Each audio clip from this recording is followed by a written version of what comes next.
자, 앞에서는 힘의 방향과 속력 방향이 나란한 운동, 그리고 힘의 방향하고 속력 방향이 서로 수직인 운동에 대해서 배웠는데, 이제 이번에는 속력과 운동 방향이 모두가 변하는 힘의 방향과 운동 방향이 비스듬하게 작용하는 운동에 대해서 볼게요. 자, 알짜임이 물체의 운동 방향하고 비스듬하게 작용을 하게 되면, 이 경우에는 속력도 변하고 운동 방향도 변하고 모두 변하는 운동을 하게 돼요. 대표적으로 이제 이런 운동을 포물선 운동이다라고 하는데, 비스듬히 던져 올린 물체가 포물선을 그리며 움직이게 돼요. 그러니까 여기서 비스듬히 이렇게 던져버리면 운동 방향은 이렇게 위로 약간 대각선으로 올라가고, 힘의 방향은 아래로 뭐가 작용합니까?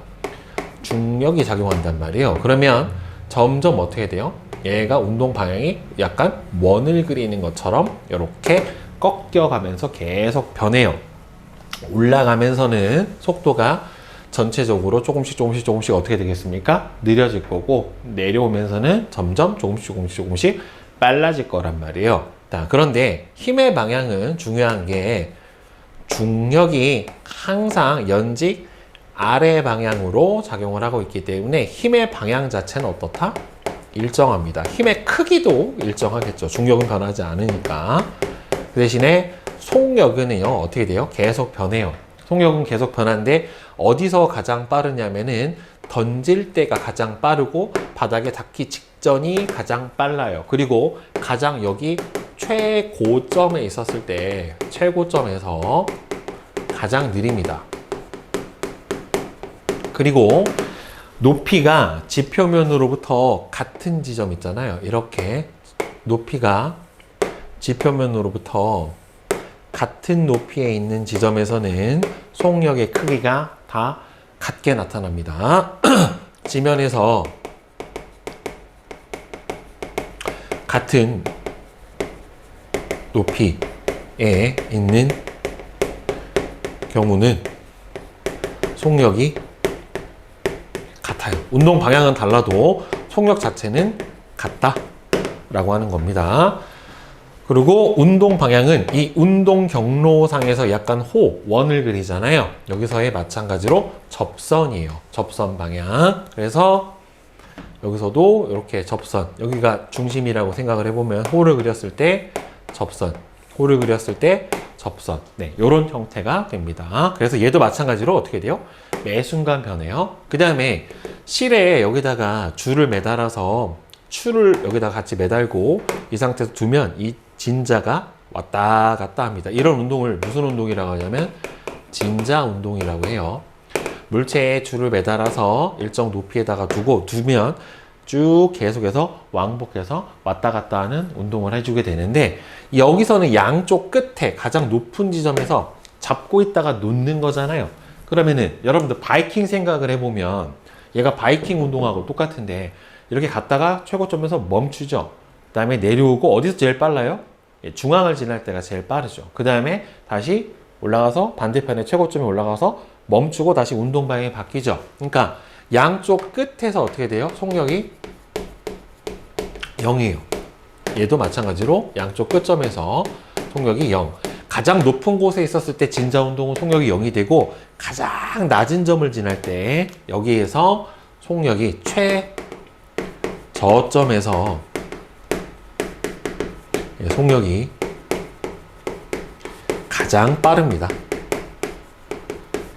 최저점에서 속력이 가장 빠르게 나타나게 돼요.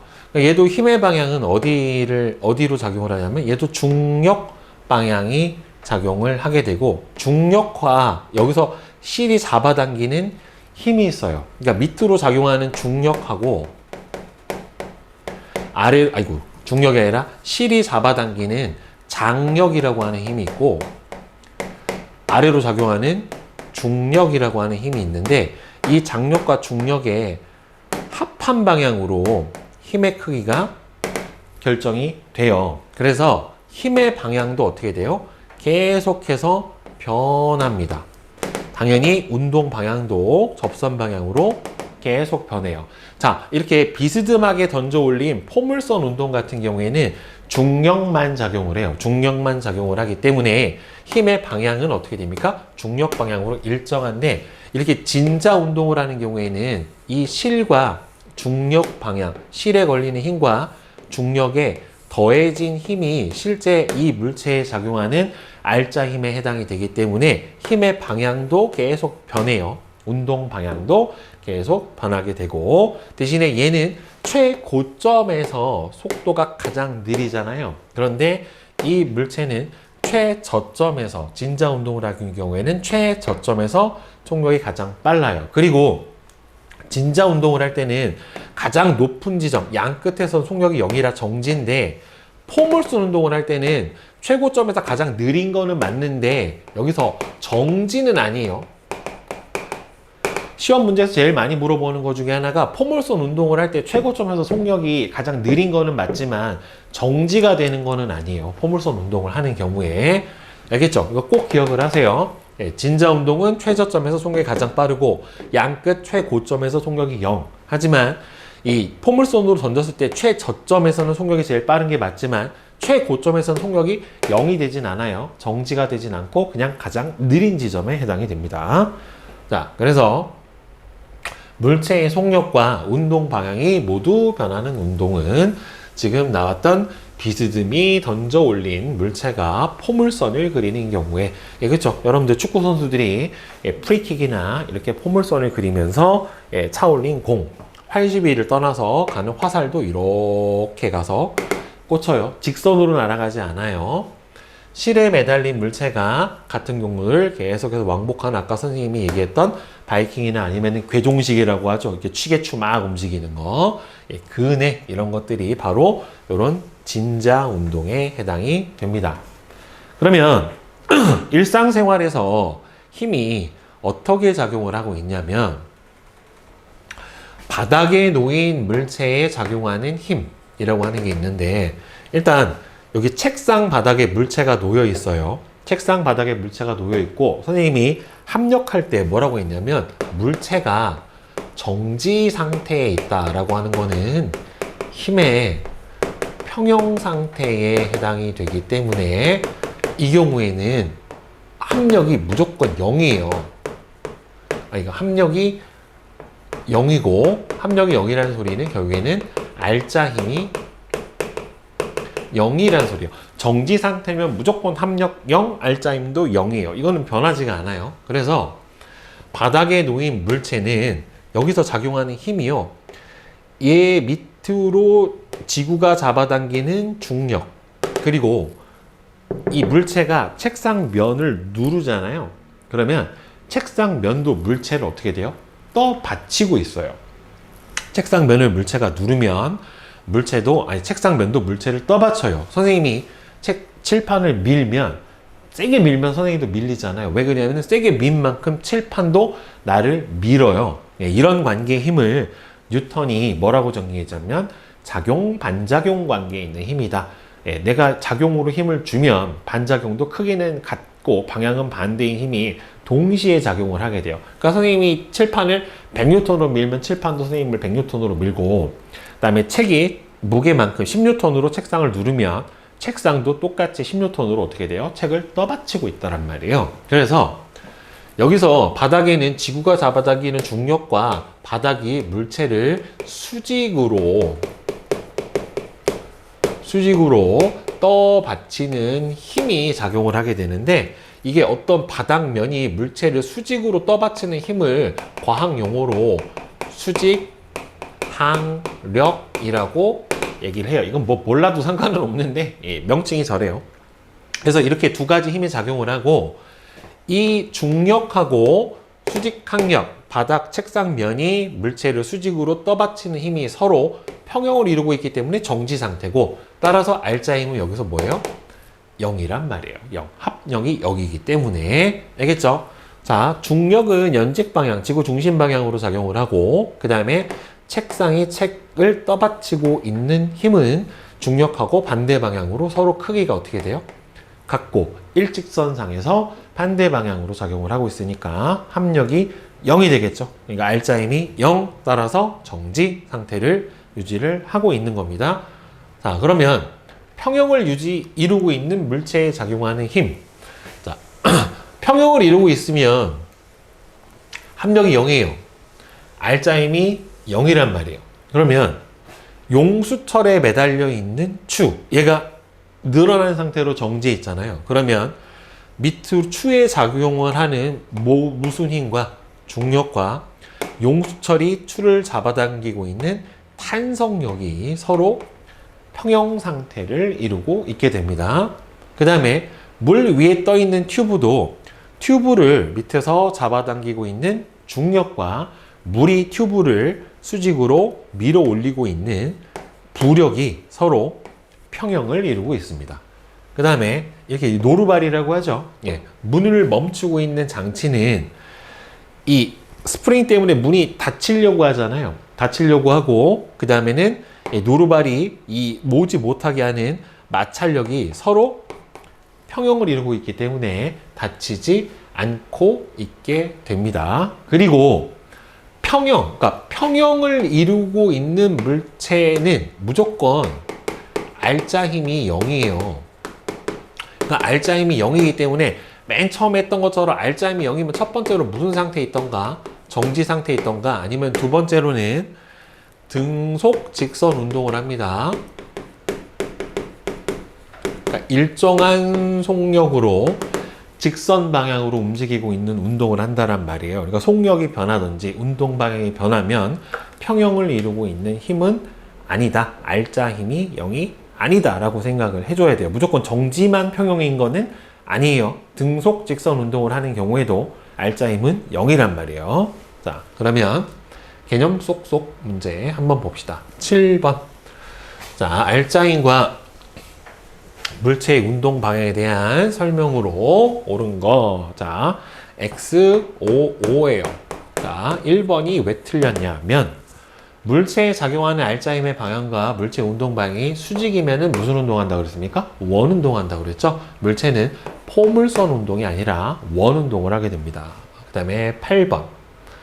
오른쪽 그림과 같이 책상 위를 굴러가는 탁구공에 나란하지 않은 방향으로 헤어드라이기에 바람을 불어주었더니 탁구공의 속력과 운동 방향이 둘 다 변했대요.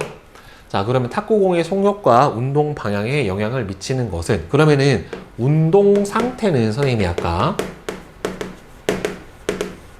질량에 반비례하고 외부에서 가해준 R자 힘의 크기에 비례한다라고 했어요. 그죠? A는 M분의 F, F는 MA라고 하는 식으로 알아낸 거라고 했죠. 여기서 영향을 주는 게 탁구공의 질량.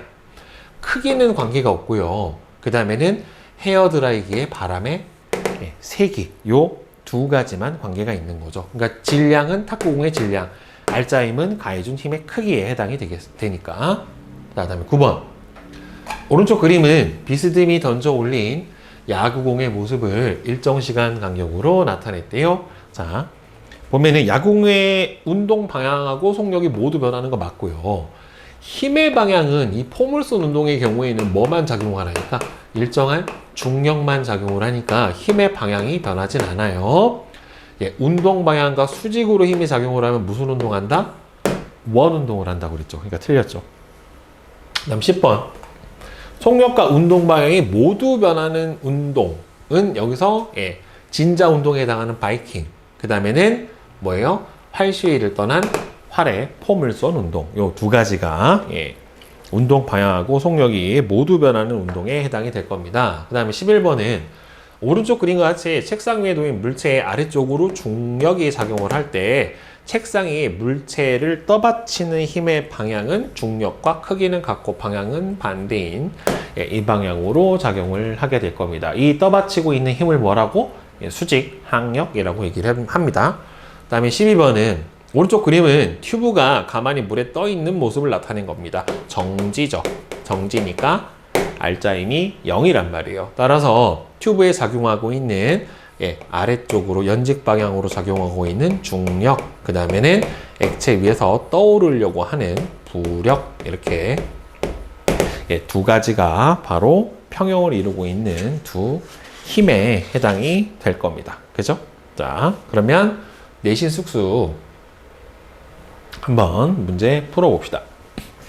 자, 1번은 1, 2번은 4, 3번은 5, 4번에 2, 5번도 2고요. 그 다음에 6번은 2번입니다. 자, 그 다음에 7번은 2번, 5번, 네, 8번은 2번, 9번에 4번, 그 다음에 10번에 2번, 예, 11은 5, 12는 1번, 5번, 그 다음에 13번에 4, 14번은 3, 15에 4, 그 다음에 16도 4, 17도 4, 18은 3번, 그 다음에 19번은 4, 20번에 3, 그 다음에 서술형 문제 21번.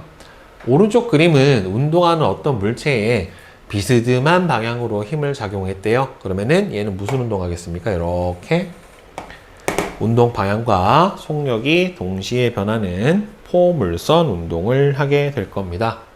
자, 그리고 이게 간격이 똑같으면 안 돼요. 요 간격하고 요 간격하고 조금 이제 힘을 받으니까 어쨌든 속력이 점점 빨라지니까 간격은 약간 벌어지게 그려주는 게 맞아요. 정확하게는. 그 다음에 22번은 그림과 같이 마찰이 없는 수평면 위에 질량이 서로 다른 두 물체 A, B를 놓고 자, 하나는 3N을 주고 1N을 줬어요. 그러면 아까 선생님이 속력 변화는 뭐에? 질량에 반비례하고 알짜힘의 크기에 비례한다라고 했어요. 그럼 얘를 봅시다.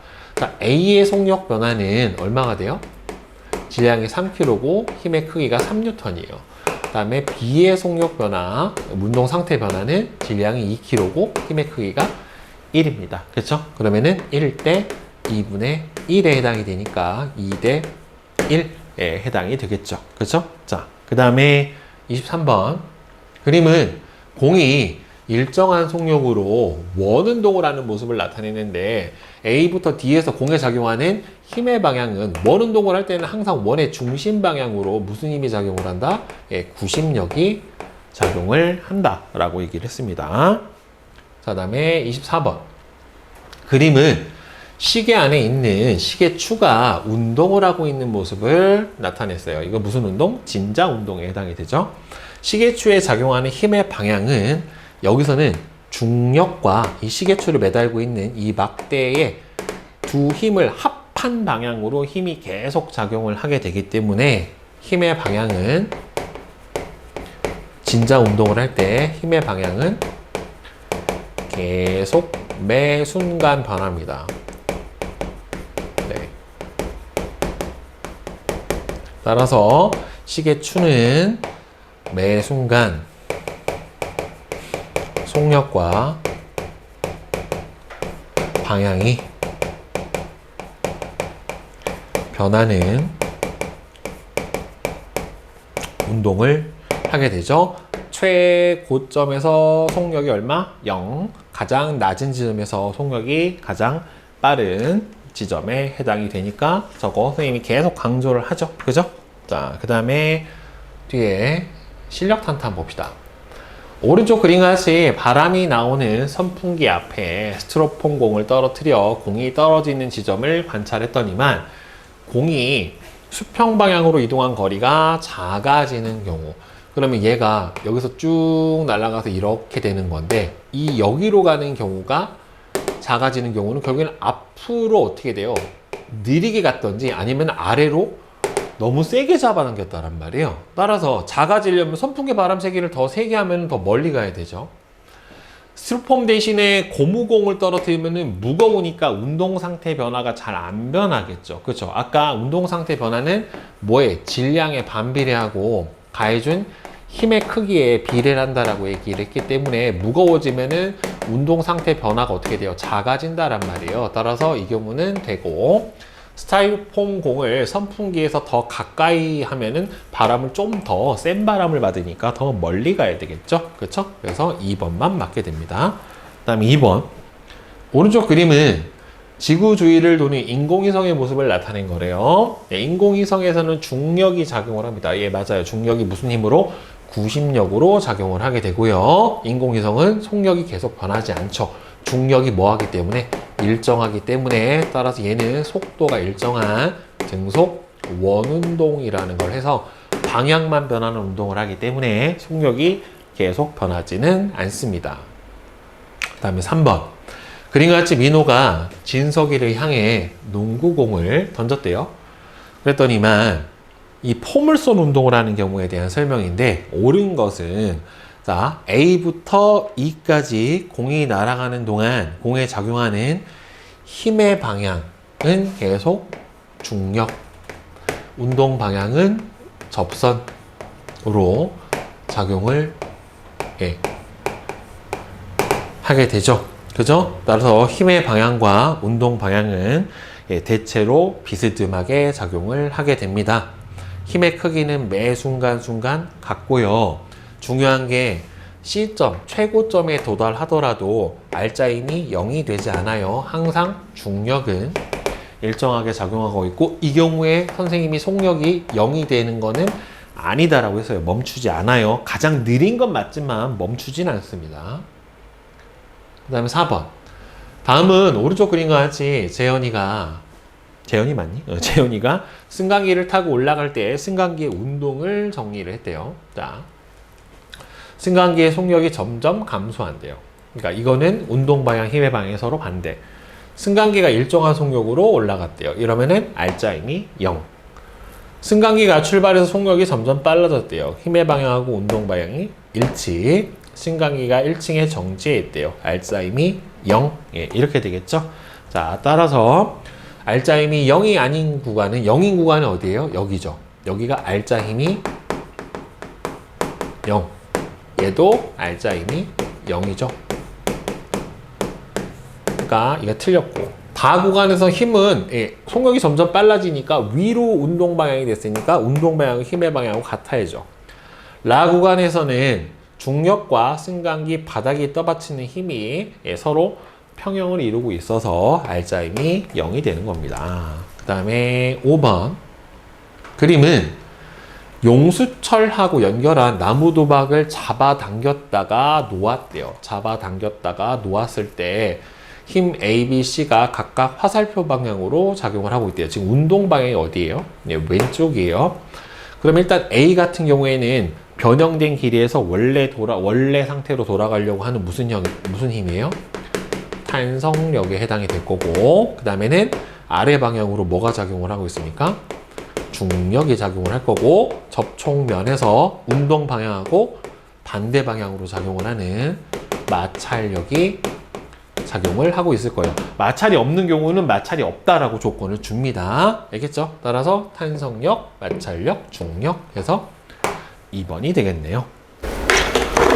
자, 일단은 평가 문제 같이 답 맞춰보고 서술형 문제 한번 풀이해 봅시다. 자, 1번은 2, 2번에 3, 3번에 1, 4번에 5, 5번에 4, 6번에 1, 7번에 4, 그 다음에 8번에 2, 9번에 2, 10번에 2, 11에 1, 12에 2.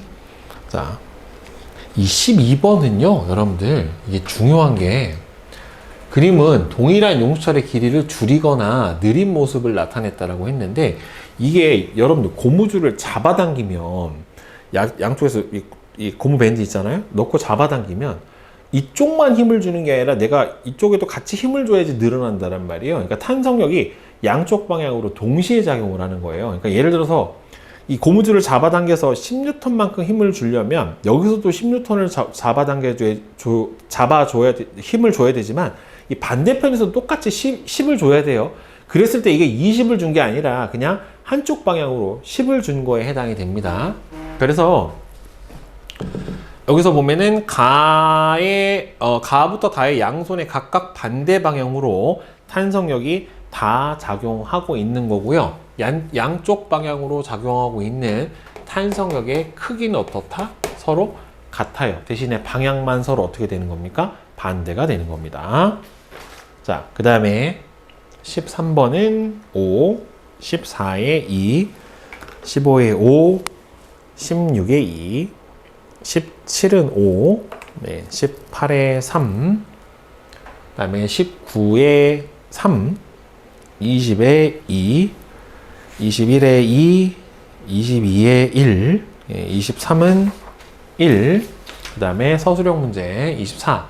그린 가부터 다는 한 지점에 작용하는 두 힘을 화살표 방향으로 나타냈대요. 자, 얘는 왼쪽하고 오른쪽하고 비교를 해보면 오른쪽이 더 크죠. 그래서 큰 힘에서 작은 힘을 어떻게 해주면 됩니까?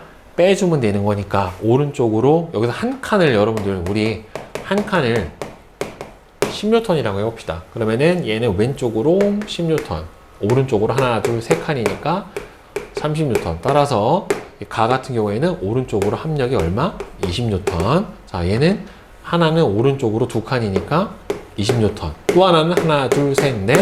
오른쪽으로 총 얼마가 됩니까? 40N. 합쳐서 총 60N의 힘이 작용을 하게 되죠. 그리고 얘는 왼쪽으로 하나, 둘, 세 칸 30N. 오른쪽으로 두 칸 20N. 그러면은 힘을 큰 데서 작은 걸 빼줘야 되니까 합력 방향은 왼쪽으로 10N 이렇게 되니까 따라서 합력의 크기가 제일 큰 거는 누구예요? 나, 그 다음에는 가, 맨 마지막에는 다. 네, 이렇게 되겠죠. 자, 그 다음에 25번은 그림 가와 같이 지구에서 처음 길이가 6cm인 용수철의 무게가 처음 길이가 6cm래요. 용수철을 30N의 물체를 매달았대요. 그랬더니만 용철의 길이가 12cm가 됐대요. 그러니까 총 늘어난 길이가 얼마예요? 늘어난 길이는 6cm가 늘어난 거예요. 30N을 줬었을 때. 그러면 달로 가면 중력의 크기가 얼마로 줄어드니까 6분의 1로 줄어든다란 말이에요. 그러니까 이 30N이 실제로는 얼마로 작용하는 거랑 똑같아요? 5N으로 작용하는 거하고 똑같아요. 따라서 달에서 물체의 무게는 얼마가 된다? 일단 5N이 될 거고, 이 용철은 30N 줬었을 때 6cm 늘어났잖아요. 근데 5N을 달아준 거는 마찬가지이기 때문에 무게가 5분의 얼마로 줄었어요? 6분의 1로 줄었죠? 늘어난 길이도 6분의 1로 줄어야 되니까 얼마가 되겠습니까? 1cm가 되겠네요. 그죠? 자, 다음에 26번. 오른쪽 그림 같이 수영장의 미끄럼틀에 물을 뿌리는 까닭은 결국에는 여기서 물은 마찰력을 줄여주기 위해서. 안 그러면 궁둥이에 불 나죠. 그죠? 마찰력을 감소시키기 위해서. 예. 네, 이렇게 되는 겁니다. 다음에 27번. 그림과 같이 무게가 5N인 추를 용철 저울에 매단 후에 물속에 넣고 용철 저울의 눈금을 측정을 했대요. 자, 무게가 5N인 추를 살짝만 담갔더니 얼마가 됐어요? 4.5N. 그러니까 이 경우에는 부력이 얼마로 적용한 거예요? 0.5N. 완전히 다 담가버렸더니 4N이니까 부력이 얼마로 적용한 겁니까? 1N. 이렇게 된 거란 말이에요. 따라서 가와 나에서 용철 저울로 측정한 값이 감소한 까닭은 결국에는 물에 잠긴 추의 부피가 달라서 많이 잠길수록 어떻게 됐습니까? 부력이 크죠. 그러니까 액체에 잠긴 물체의 부피에 해당하는 물의 무게, 액체의 무게가 바로 부력이기 때문에 잠긴 부분이 많은 쪽이 당연히 부력이 크겠죠. 그렇죠? 그래서 0.5, 1N이 되겠고, 그 다음에 28번. 그림은 에스컬레이터, 회전목마, 근해의 운동을 속력과 운동 방향의 변화에 따라서 분류를 했대요. 물체의 속력이 일정한 건 여기서 에스컬레이터하고 회전목마는 일정한 겁니다. 그러니까 회전목마가 처음부터 계속 정지했다 도는 상태 말고 계속 일정한 속도로 돌고 있을 때를 기준으로 한 거고, 아니오가 에스컬레이터고 조건이 얘예요. 그럼 얘가 회전목마에 해당이 되잖아요. 그러니까 회전목마는 등속 원운동을 하기 때문에 따라서 조건은 뭐예요? 운동 방향이 변하는가가 되겠죠. 결국에는. 그죠? 운동 방향이 변하는가? 자, 그러면은 A는 회전목마, 그 다음에 여기는 뭐가 되겠어요? 근해에 해당이 되겠네요. 남는 게 근해밖에 없으니까. 자, 그 다음에 29번. 그림은 탁자 위에 놓인 화분의 모습을 나타낸 것인데요. 화분에 작용하는 힘. 일단은 화분이 아래로 지구가 잡아당기고 있는 뭐가 있습니까? 중력이 작용을 할 거고요. 그 다음에 두 번째로는 뭐가 작용을 합니까? 예, 즉 탁자가 화분을 수직으로 떠 받치는 힘. 예, 요 두 가지 힘이 작용을 할 거고, 그 다음에 이 두 가지 힘의 합력값이 0이 돼서 평형 상태라 정지를 하고 있는 모습을 보고 있게 되는 거죠. 정지면 무조건 합력 0, R자임의 크기는 얼마다? 0이다 라고 하는 거 잊지 마세요.